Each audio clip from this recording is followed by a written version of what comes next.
আসসালামু আলাইকুম বন্ধুগণ। হ্যাঁ, আপনারা কিন্তু ইতিমধ্যেই জেনে গেছেন যে হচ্ছে শুভা নামের একটা মেয়ে, যে কিন্তু আজ 3 দিন কি 4 দিন ধরে মানে তার ছবিটা সবার সামনে ভাইরাল হয়েছিল। আমরা কিন্তু সবাই মানে খুব আবেগের সাথে তার পোস্টটি শেয়ার করলাম যে সে কোথায় আছে, মানে তার বাবা মা যেন তাকে খুঁজে পায়। তো আজকে এইমাত্র তার একটা নিউজ দেখলাম যে সে তার 20 বছর বয়সী একটা প্রেমিকের সাথে মানে পালায়ে গেছে। কিরে ভাই, তুই কামটা করলি কি?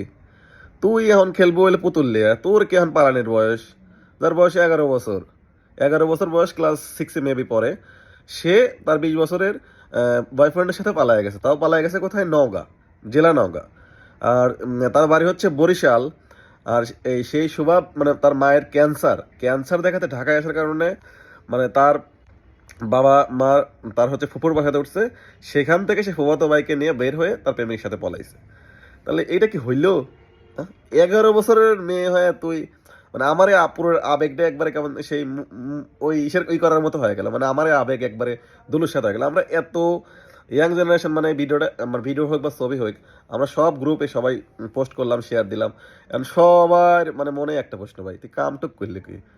তুই 11 বছরের মেয়ে যদি এই কাম করিস, 2 দিন পর তো আমরা সর্বোচ্চ 7 বছরের মেয়ে পলাইছে। মানে ইতিহাস মানে রচিত হয়ে গেল। তো যাই হোক, তোমার থেকে দেশ এটা আশা করে নাই বনু।